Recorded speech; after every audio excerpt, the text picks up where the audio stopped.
Welcome to Women in the Middle Entrepreneurs, the podcast that gives you an unfiltered, behind-the-scenes look at what it's really like being a woman in the middle who's over 50 and following her entrepreneurial dreams. Grab a superhero cape, girlfriend, because you deserve one. I'm your host, Master Certified Life Coach and Midlife Mentor, Suzy Rosenstein, and I am excited to inspire you with interviews that feature all of this midlife amazingness. Let's go.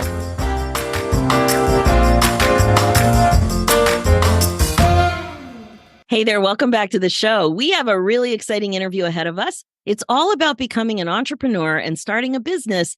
And this one grew really fast. And it's all the things that came up as a result of that. So I know you're going to love it today. Today, you're going to be meeting Jessie Mahoney, a woman in the middle entrepreneur who's a physician who made an entrepreneurial pivot to coaching high-achieving women, mostly physicians, who are successful on the surface, but struggle underneath. And she also teaches yoga and leads retreats. So welcome to the show, Jessie.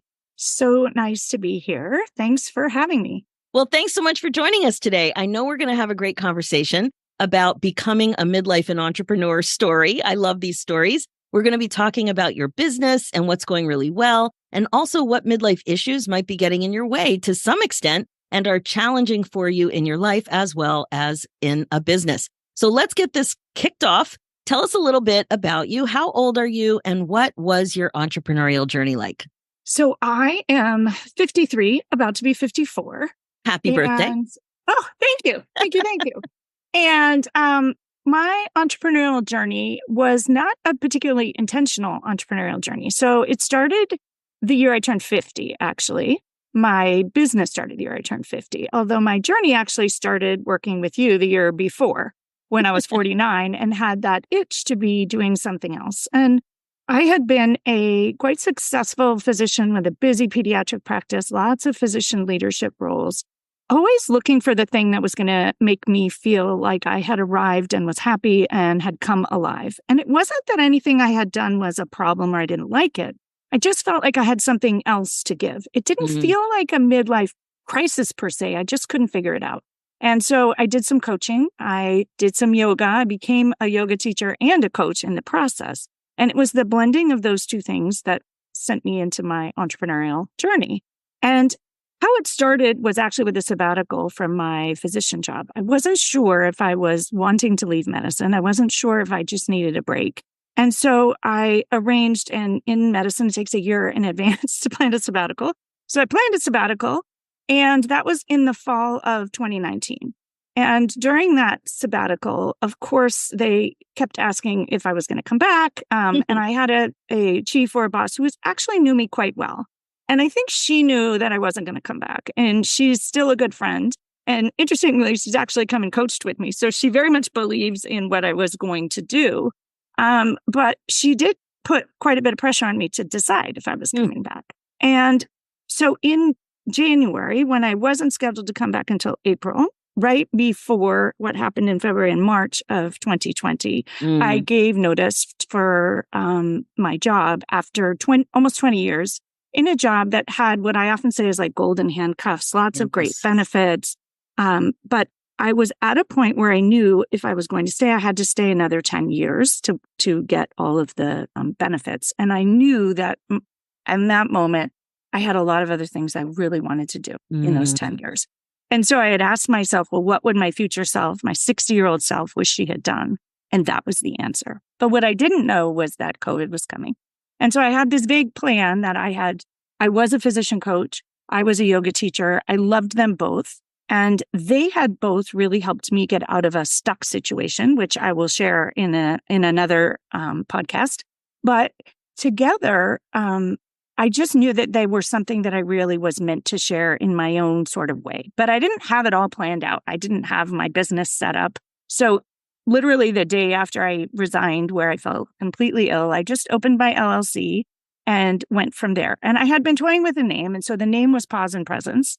And it sort of came out of the mindfulness. It came out of the coaching space, but it also came out of the pause of the sabbatical. And I don't think people need to take a sabbatical to start a entrepreneurial journey, but that pause is really helpful. I often teach that the the power is in the pause. And when you pause, you can start to slow down and see what really resonates with you. Yeah, I love that you're pointing that out, because when you're in your regular autopilot living state, it's very hard to create space, whether it's physical space, emotional space, spiritual space, just quiet to recognize, to connect with what you're thinking.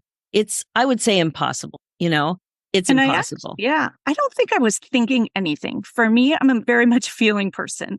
So I had to slow down enough to notice what I was feeling, because I'm so often in my head. Yes.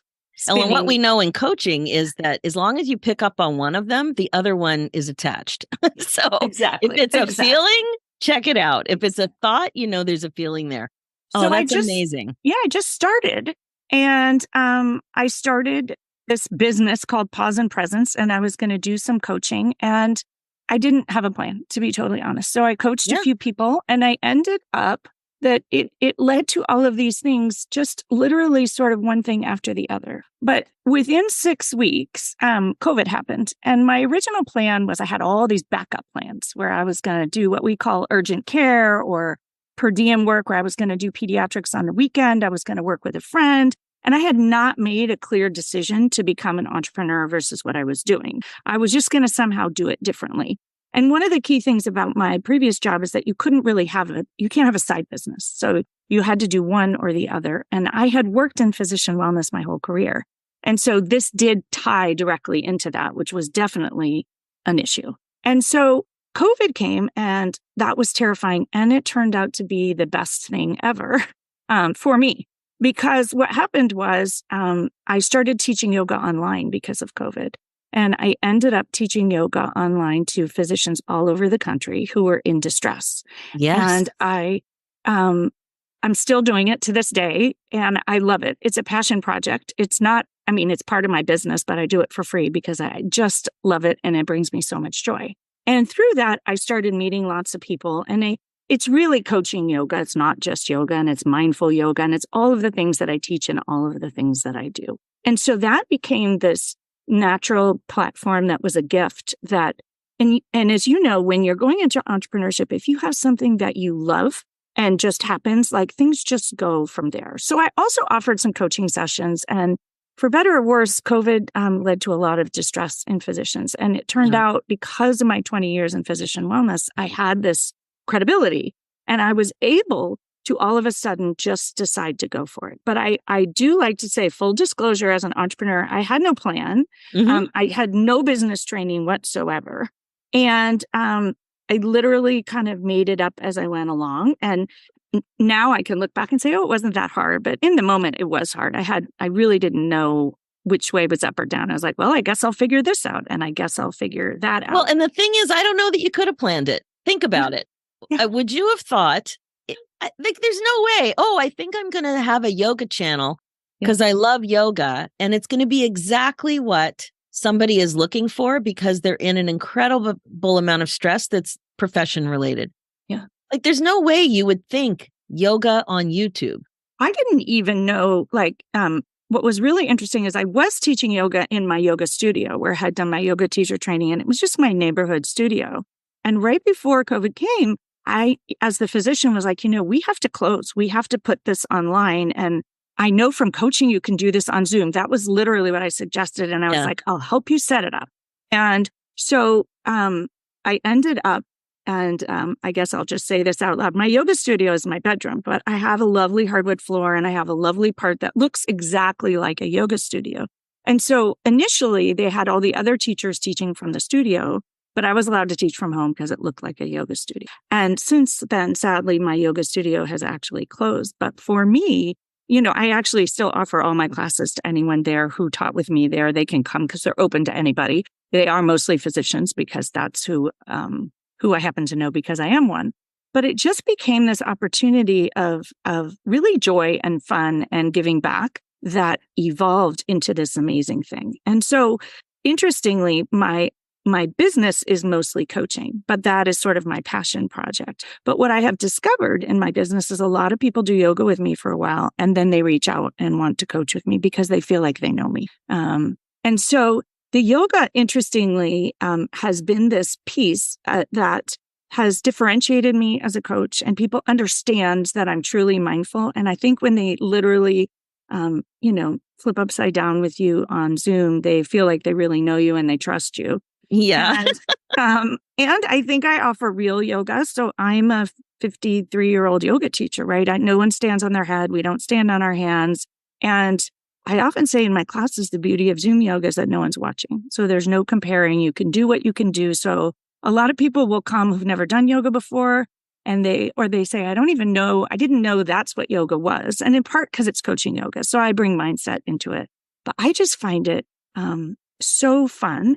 And it allowed me to trust myself. So in yoga, I don't plan anything out. I just literally show up with a theme in mind, something that's come up during the week with my clients. And that becomes the theme for yoga. And it's been this just amazing thing that people come to me through yoga, or they will work with me and they'll start doing my yoga. And then one of the other totally unexpected things is it's turned into retreats, because of course, yoga is better in person actually than online. And so again, because of COVID, we went on a family reunion to this place that we had scheduled for Thanksgiving, rescheduled because of COVID, as these things happen. So we went back in the spring, and it turned out to have kind of multiple beautiful houses on a mountaintop that happened to have a yoga studio. I don't even know why, but here it was, yoga studio. And they normally offered retreats there, but because of COVID, they were renting it out to families who wanted to gather, because you could gather outside and not inside. And when I went there, I met the owner, and I asked him, could I rent it to do a retreat? And he said, well, if you want to. And I said, well, I want to bring physicians because they're really struggling. And I don't want to do it like a yoga retreat. So I want everyone to have their own room, and we need to be outside. And so he said yes. And they had a spot 6 weeks from then. So I just took it and I shared in my yoga community, and it filled instantly. And it has now become one of my favorite, it's not the main part of my job, but it's my favorite thing. It allows me to do different things. So I can work with people in person, and I do coaching intensives and yoga all at the same time. The other funny piece of it, which just happens in entrepreneurship, again, I think, in medicine, we plan everything out. So I'm always so surprised that you don't plan it and it just happens. Right. Because of COVID, they had no catering. You could rent the place, but there was no one to do the cooking. Well, my husband's a fantastic chef. So I hired him to come in and do the cooking, because I didn't want to bring in strangers during COVID. And he knew exactly, he would do it exactly the way that I felt was safe for these doctors who really needed respite. Well, he turned out to be one of the favorite things at the retreat. And now he is the chef for all of the retreats. And has, sends out recipes and has kind of joined me in that part of my business. And it's been this amazing thing that's kind of not rekindled our marriage, but it's been fun, where we are kind of sharing that. And he's also always trying recipes at home, trying this out for the retreat. And so it's like a triple win for everybody. I am delighted with this idea. And what really strikes me is the power of taking the next best step. Even though you're not completely trusting yourself to make the decision, there was an undeniable calling or urge or something for you to move a little bit more in that direction. Mm-hmm. Yeah. And there's no way you could have planned this out. There are so many amazing intersections. Just remember what it was like when you were just I say regular with full respect, regular pediatrician, right? And you weren't thinking about running a YouTube channel at 50. No. Right? I mean, technology seems to be a thing that's consistent that many women our age are a little bit, uncertain about. Certainly, it's not their zone of genius for many, not all. But, you were pushing in the direction of yoga and coaching. It wasn't, I'm going to have an online YouTube channel business type of thing. No, right? not at all. Right. And then it turned out fun, and also a marketing strategy that you could have never anticipated, but in terms of building know, like, and trust, like you said, when you're doing yoga and you're upside down and whatever, and you're in it and you're the same age and all of this, it spoke volumes. Yeah. What people were seeing and doing spoke volumes. Beautiful. You couldn't have planned it. Yeah. And I do want to offer around the YouTube part. So what happened originally is I taught all the yoga and I recorded it, but I didn't know where to put it. And then somewhere along the line, someone said, you could put those on YouTube. And so I started doing that. And some people watched them, mostly people who came to my class because they couldn't come at the right time or they missed them. And so they would do them. And I realized about a year in that I had, 100 plus classes on there and that I should really figure out how YouTube worked and do that. So I did. I did the 50-year-old strategy, which was first ask my children for help, but they were not interested. They were not interested in this. So I did end up learning more about YouTube and finding someone to help me. And I discovered for me, I'm not a big group person. So I found a single person who could look at it and sort of tell me like, well, how do you make a good thumbnail? And what is the keyword and what is the tag? And I have just learned through this, and it's probably because of my age or my personality, but I like working with people one-on-one. I don't want to go watch a bunch of videos about how to do it. That's just not fun for me. And so that sort of interaction and engagement was really, really helpful. And I just felt so strongly that they would be so useful. So now I actually offer, record if people just want to get the recordings of my classes. And I have a whole group of people who just do the recordings because they can't join me for the live classes, which was also something that I just never really planned or thought of, but how cool. Right. Well, how could you even? You'd never done this before, That's so great. So there are so many exciting things to what you're doing, yet anybody who's on this podcast knows that what is really also fascinating and so useful for other women to hear is what's going on in this weird intersection space of being a woman over 50 who's running a business and also dealing with, maneuvering around, coping with midlife stuff. And so there's all kinds of midlife stuff that can come up. One of them that you mentioned in your notes, and I know there's lots more, and we'll talk about them because this is my favorite part, is what it was like to make such a massive pivot. You gave up a classic physician career. So let's start by talking about that decision in midlife. After a very well-established business, you switched. What was that like? That was super hard, I'll just say. It's much harder than I thought, and it's taken much longer than I thought. But where I've actually circled back around is that my news story is that I haven't actually left medicine because I work with physicians all day. And when I think, I don't practice medicine now, and I'm very careful about that in my coaching, but I do a lot of parent coaching, and I do a lot of relationship coaching, and I do a lot of burnout and health coaching. And in that sense, I'm still, doing a version of medicine. I'm just practicing differently. And I actually work with doctors all day long. And so I used to work with doctors, and it used to be my paid job to work to, lead my department and to run physician wellness and try to make medicine more sustainable for someone else. And so my new story that's actually really helped me with that is to realize that I haven't left. It just looks different. And I think one of the reasons it took me so long was that I didn't make that conscious decision up front. And I wasn't leaving something that I disliked. It just wasn't making me come alive. I just felt like, wow, I'm really meant to be doing something else.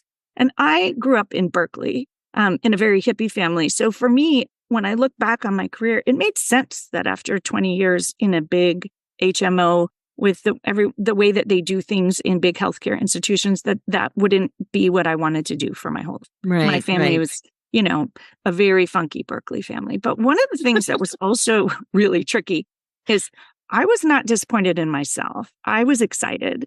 And I thought, and I knew this was the more brave, more courageous step.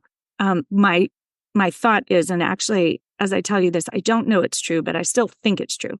I feel pretty strongly that my parents are really disappointed. They loved having a daughter who was a doctor. Now, they still have a daughter who is a doctor, but I know my dad loved going to his doctor and talking about where his daughter worked and that she was opening up this, new pediatric clinic and that she was responsible. He just loved that. And he actually asked me why I hadn't asked his permission because I didn't tell him. I just told him I had resigned. And he was like, "What? Weren't you going to talk it over with me?" And And I probably didn't because I know that they would not have thought it was a good idea. That being said, my parents actually were entrepreneurs and maybe not struggled, but it wasn't an easy path their whole life. And so they were really happy that I had a secure and stable job, Yeah. that if I had stayed another 10 years was like a lifetime of security. And so it's hard to disappoint your parents even when you're 50. Interesting. And I think as they get older, they also, and this is another thing about being an entrepreneur at this age, right? Our parents are more anxious as they get older. All aging adults get anxious. And so they just want everybody to be all settled so they can relax. Right, and exactly. So for me to be unsettled was not in their plan. I was actually, in my family, I was always the responsible one who did exactly what I was supposed to do. And so I think this was very disconcerting. And so I've struggled off and on. I most of the time, even now I'm fine, but I will have days where I'm like, oh my gosh, was that an okay thing to do? And yet all evidence shows that it was, but I think it's just our patterning. I mean, in fact, it's turned out better than I ever thought it could. And I'm happier than I ever was. And so it's not that there's something wrong, but our brain just defaults to that. Yeah. And I'm also thinking to when I first met you, like you were, a working pediatric specialist, not even dreaming about this yet. Like you weren't even dreaming about doing this. It was, I'm just going to finish my yoga credential. Well, one of the other things that you mentioned in the very beginning is the speed with which things happened. And I wonder if that's also partly why I literally, went from no business to a really busy, profitable business really fast. And while that might be reassuring, it also feels like I didn't plan it out that way. So it sort of happened. And then when you think it happened, that's great, but then you didn't control it. And so then what happens? And I was used to having everything be exactly how it was supposed to be for my whole life. Yeah, you bring up a good point. And I'm just looking at your notes. And one of the other things that you pointed out was that there is this back and forth, this struggle that you deal with about whether or not to grow further or to stay where you're at. Are you satisfied? Are you not satisfied? What do you really want? Knowing that there's going to be grandchildren and some other priorities are coming up. So tell us a little bit about how that's all coming up. Yeah. So I am going to be a grandma in a few months. Amazing. And I know, I'm so excited. And trying to figure out what that looks like. And so part of me says that I was brilliant because I had always envisioned when I had a grandchild that I would be able to be around. And my parents actually helped me with my children when they were young. And I have this vision, not because I should, but because I want to, because I love babies. And so I'd like to be around and be able to be present. And so I have actually created a job where I could do that.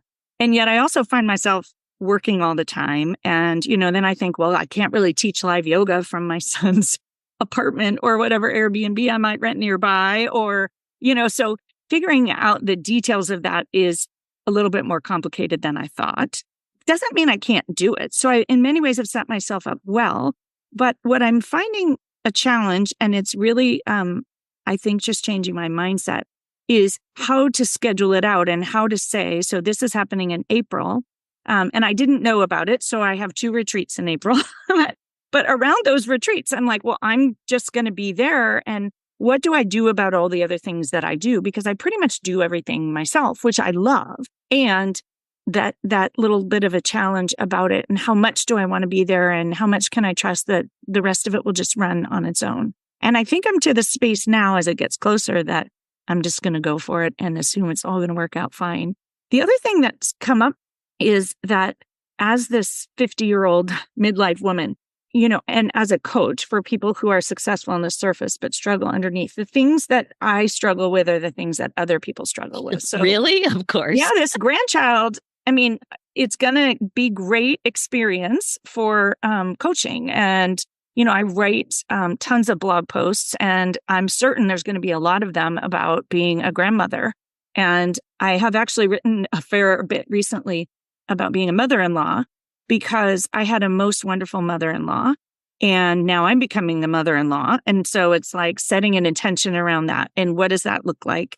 And what does our world say about mother-in-laws? And, I have a podcast, and we did a podcast recently on mother-in-laws. And so I think you can start to use these things that come up in aging as part of your business. And then many people will come to me for coaching now about their mother-in-law, whether, or other family relationships. The other thing that has come up recently is aging parents. And my parents are both just turned 80 and are not the same as they were 3 years ago before COVID. And so they're having a lot of challenges. And my best friend is a geriatrician. And so she advises me a lot.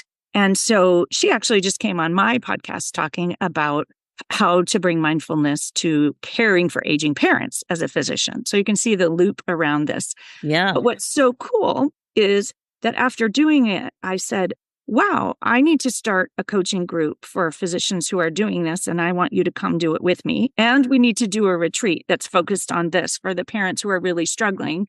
And now I have this whole other thing again that really came out of a human struggle of me struggling with my parents and going on a walk with her and having her help me sort of think through how to move forward with aging parents who are doing things the way that they want to, which is how they should. As she pointed out, that's how they get to do it. And your job is to walk with them, not to fix it for them. But as physicians, we jump in, we fix things. And so it's very hard. And she's actually not a coach. She's done some mindfulness training. But so there's this just sort of bit where your life can step into your entrepreneurial journey and not get in the way. Absolutely. That's totally happened for me too. Clearly, like I'm turning 60. Guess what we're talking about this year? Oh, how fun. Yeah. Turning 60. Yeah. So it totally makes sense. And new ideas pop up. And when you haven't set priorities clearly, then it's just, oh, there's a squirrel. Oh, it's a shiny squirrel. Oh, I can make a difference with this shiny squirrel. Let me get at it. So it really is balancing all that stuff. And I can see why you're struggling with it. So there's also this thought that can creep in that you mentioned that you should be happier and that you were trained not to be happy and content. So what do you make that all mean right now? Well, I think that is very true. It's definitely true for physicians, but I think it's true for all high achieving women and maybe women in general. We were trained to always keep looking for the next thing. And if you paused and were satisfied, something bad would happen. People would get ahead of you. And so like to take a month off and hang out with your grandchild, that might not be okay. Or where you are, you shouldn't be happy with where you are because more is better. And more offerings is better and more money is better and helping more people is better. I mean, it can come from a beautiful place. Yeah. And so what has been most helpful for me is to see that I'm trained to not be satisfied. And so I have a practice of choosing words for the year. And one of my words for this year is satisfied. And so in practicing being satisfied with where I am and what I'm doing, what I find from that energy of satisfied is that really the things that I really want to do are still exciting and I still do them. Like working with this good friend, and I might replace something else that I do or shift it, but that I don't get into doing things just because I should or a fear of, things falling apart. But that has been honestly a work in progress over the last few years.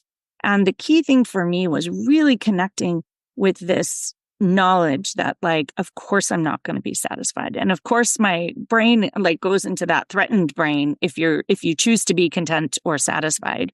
And so bringing mindfulness into that, I think is really, really helpful. And one of the things I've learned over time is that a lot of this work, you can tell yourself to be satisfied, but that doesn't really work. You can force yourself, I'm just going to think that I'm satisfied. But when you are actually breathing and doing yoga and practicing mindfulness, your brain is much more willing to entertain the idea of being satisfied. And so that's where I tend to blend the two, because that's where I see that the shifts can actually happen. So you have to notice it, the pattern and the habit. And it's just been a real journey for me. I think whenever we start a business, we don't think about being satisfied. It's like, what's next? What's next? What do I do next in life? And when starting it at this age and stage, it's different. Our horizon is different. Our priorities are different. And then the thing that you haven't really talked about yet is this menopausal piece to it.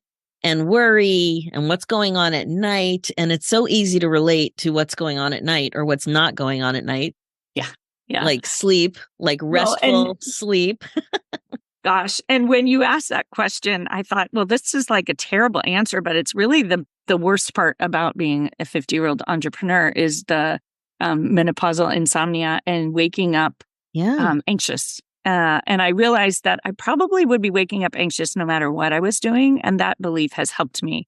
But I wonder how much of, this big pivot happening all at the same time as perimenopause has played into that. Yeah. And it's so funny though about it feeling like it's all the time, because sometimes I wake up and for a few seconds, I'm neutral. And then I'm like, wait, shouldn't I be worried about something? Oh yeah, that's what it is. So I wake up not neutral. My wake up is always not neutral. Even those first few seconds? Yeah, no, it's like an alert. Mm-hmm. And the one thought I have is it's actually potentially training from my physician training long ago, because we were on call and you wake up with an alert. And so I wake up with like cortisol. That's my experience. And so I actually now have to remind myself that it's just cortisol. I'm waking up because of cortisol. I'm waking up because of perimenopause. And that all these things that my brain is offering that I should worry about are just menopause. And I have to tell myself that all the time. Yeah. And it gets better and worse, but it is one of the things that for me has been the most annoying part of the journey. Yeah. It feels more out of control. It's like, oh, I have all this stuff to do tomorrow, but I don't know if I'm going to get a good night's sleep or not. It's just up to, whatever. It's a crapshoot. Is it going to work out for me? I don't know. Yeah. Well, I have no trouble going to sleep, but this waking up is just something that I didn't used to do at all. I used to be I'm not so tired. It feels very hormonal. And so I think that if I can attribute it to that, it costs me less. And so then I think like, oh, all these thoughts and things that you're worrying about. And usually they're entrepreneurial things I haven't done, or maybe I didn't make the right decision, or, my brain offers them all up in the middle of the night. And so I actually have like a notepad by my bed. I just write them down and then I'll remember in the morning. And sometimes these days I just even get up. And that has solved the problem because I don't actually want to get up. So then when I make it mean that I have to get up and do it, I actually have an easier time going to sleep. So I think working with yourself and figuring out, like, to me, it's kindness. I can't be mad that it's happening. It just is happening. And there's so many good parts of it. But yeah, it is difficult. And then you had one more thing I wanted to bring up. You mentioned here, which I could totally relate to, is the lack of enthusiasm from many people in your life about your business. Yeah. So tell me a little as much as I do. No. So tell me a little bit about how that shows up for you. Well, it shows up. I have 3 boys just like you. And my boys will often say, my youngest in particular, so I have one still at home who's almost 18. And he says all the time, all you do is talk about your business. All you do is work on your business. And I think we have this story in life that, you're supposed to work here and you're supposed to have fun here. But for me, it's fun. And so I'm like, well, this is what I'm having fun with. It's like your baseball team. But he is not as enthusiastic about it. And so I think I just have that challenge of when you find something that's your passion, you're just enjoying it and loving it. And you want everyone else to love it as much as you did. And I didn't used to talk about medicine in that same way, right? Probably because I was tired and drained, and it was less coming from an internal drive as something I was doing because I felt like I was trained to do it. And I enjoyed it, but it wasn't the same inner passion and inner excitement. And so my children are definitely not as excited. I always think they should want to help me with the tech, but they don't. I'm now realized that they don't. And I said at one point, you guys understand Instagram, which I still don't understand because it's just not the way that my brain works. And I was like, but you guys all understand it. You should be able to teach it to me. Well, they're not interested. I know they're not. I tried that too. And yeah, I got zero interest. Even when one of them was unemployed, I said, I'll pay you. I'm not interested. Yeah, I tried that too. Well, they were interested for a day or two and then no longer. And so that has just been a struggle where I have had to sort of realize who are my people that I can really talk to and dive into this with. And that just because I have made a big pivot, everyone else in my life, no one else in my life has actually made any big pivots recently. Well, I guess my child who's having a baby is making a big that's pivot. a good one. But other people, they're all like, we're all really on our own journey. And I do think that's something around this time in life. You know, I had a child who graduated from college and went off on his own during this journey. And I have this other child who's gone back to graduate school and is getting married and having a baby. And I have another child who's like, this has been his whole high school. And so they're doing their own thing.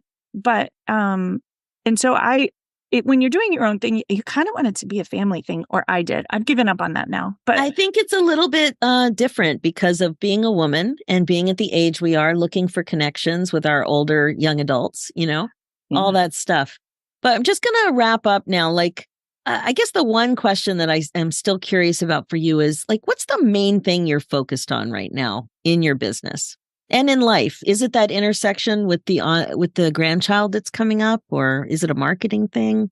That's such a good question. So I actually think it's around being satisfied, because all of these things that I've built, and actually particularly the coaching, because it's funny, I talk a lot about the yoga and their retreats, and they're a little bit the shiny objects. But what I do 90% of the time is actual coaching. And so that is really where my focus is, and the joy and the impact. And so really being satisfied with what I have created and enjoying it, my brain always wants to go to the next thing. And I actually think that's not a problem as long as I'm really taking the time to enjoy it and appreciate how far I've come.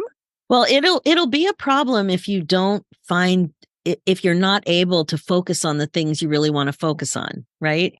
That's where it could really come up. But so many good things. And what would you say is the most important lesson or insight that you'd like to share with other entrepreneurs? I think the most important insight is to trust yourself. When I was beginning, I really thought that other people knew how to do it. And so I should sign up for things and figure out, and there were experts out there. And when I followed my own intuition and was just me and went with the things that really sort of lit up my spirit, and my heart was like, do that. And so trust yourself and listen to your heart. And doesn't mean it'll be the most direct path, but it doesn't matter. And that is where I think actually has steered me really well. Even though I have a lot of things going on, it's meant that I only keep the things that I really want to do. And so trusting yourself and trusting that you know the answers. I think sometimes as women at this age, we're like, well, the young people know the answers, or the older people know the answers. And it's like, you have this beautiful wisdom that within you. And you can trust all the things that you've done before have taught you tons of things. And definitely. We can rely on that. Definitely. And the experience that we have to bring to it too. Like we're older and wiser. We're not just older. So Jessie, this has been amazing. Thank you so much for taking the time from your day to share all of this. I really appreciate how you had the courage, even though you had some questions, but you had the courage to make one aligned decision at a time. So the decision you made was aligned, and then you did it again. And I totally love what you're doing. I love it when a midlife gal has this technology piece of her business that's bringing such joy. You're amazing. Thank you so much for coming on the show. Thank you for having me. It was super fun. All right, that's all for now. If you're listening and loving what you hear, please like and subscribe. Reviews are great too, and much appreciated, of course. And if you're a woman in the middle who's 50 or over and would like to come on the show, please go to www.midlifeinterviews.com and fill out an application. Of course, a woman in the middle who's 50 and over and an entrepreneur. We'd love to have you share your story. Thanks so much for listening. It's never too late for you to put yourself on your agenda. I'm Suzy Rosenstein, and I'll talk to you again soon. Now, real quick before we say goodbye, if you are connecting with this show, I'd love to invite you to a happiness breakthrough coaching session. It's my laser-focused coaching call that will help you get clear about what's getting in your way as a woman in the middle entrepreneur and confident about your next steps to more happiness in your next chapter. Head over to www.nextchapterbreakthrough.com. Talk to you soon.